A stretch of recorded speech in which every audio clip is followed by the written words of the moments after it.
Mais d'abord, l'édito international d'Europe 1. Bonjour Vincent Hervouette. Mais bonjour Dimitri, bonjour à tous, bonjour à toutes. Vincent, on va parler avec vous ce matin du ralliement de Robert Kennedy Jr. Le candidat indépendant a abandonné la course à la présidentielle américaine et il a décidé de soutenir Donald Trump. On s'est quitté à la veille du 14 juillet et pendant qu'on avait le dos tourné, eh bien tout a changé. La pensée magique s'est imposée. Prenez les 3 crises qui ont rythmé à la saison passée tous les temps morts des chaînes info. La guerre à Gaza, eh bien les otages sont toujours détenus, le Hamas règne sur les ruines, mais la presse est optimiste, ainsi soit-il. En Ukraine, on croyait que la partie était jouée, pas du tout. Voilà que la guerre s'étend en Russie, l'arroseur est arrosé, Poutine ne l'emportera pas en paradis.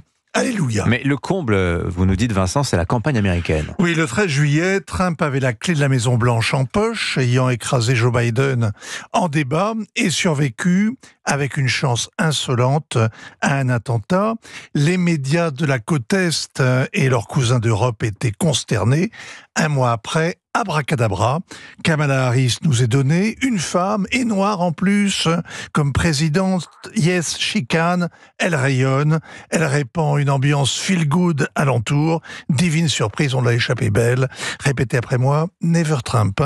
Voilà le panorama général dans les médias mainstream. On dirait qu'ils ont passé l'été à fumer des pétards, à penser comme on rêve. Et l'avantage du wishful thinking, comme on dit, c'est que les vœux pieux évite de faire le boulot, de scruter la réalité qui est lourde, qui est lente et qui est dérangeante. C'est-à-dire, Vincent ? Ce week-end, on a écouté donc Robert Kennedy Jr., son chant du cygne, le fils et le neveu des 2 Kennedy assassinés.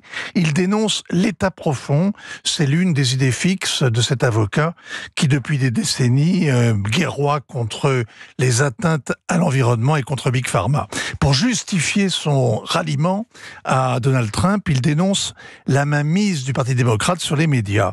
Le parti a répondu que ce Kennedy ne représentait que lui-même. La presse a surenchéri dans le mépris, l'accusant même de complotisme, l'anathème absolu. On aurait préféré que le Washington Post et le New York Times nous expliquent pourquoi et comment, depuis 4 ans, ils n'ont pas vu décliner Joe Biden.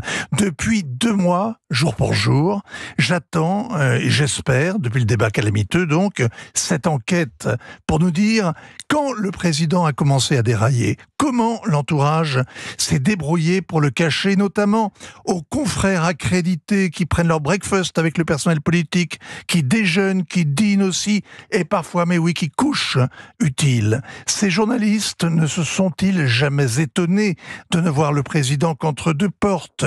Est-ce que Joe Biden était d'ailleurs encore en pleine possession de ses moyens en 2020 pendant la campagne, quand il racontait que le Covid avait tué 120 millions d'Américains?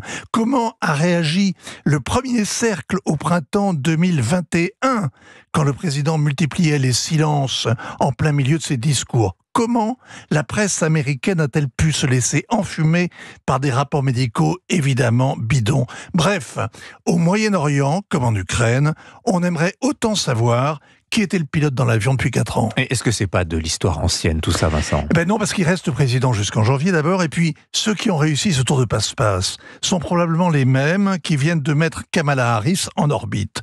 Parmi les confrères qui louent aujourd'hui son charisme, son optimisme, combien disaient d'elle hier encore qu'elle était nulle? La règle aurait voulu que la semaine dernière, les délégués de la Convention démocrate élisent leur candidat, puisque Joe Biden avait raflé 80% des voix lors des primaires. On vient en fait d'assister à une sorte de mini-putsch. Après 4 ans de mensonges à la tête de l'État, eh bien, on a, avec Biden, les journalistes n'ont rien vu, rien dit, et avec Kamala Harris, ils n'ont rien écrit parce qu'ils étaient beaucoup trop occupés à applaudir. Ainsi va le monde. Signature Europe 1, Vincent Hervouette. Merci Vincent.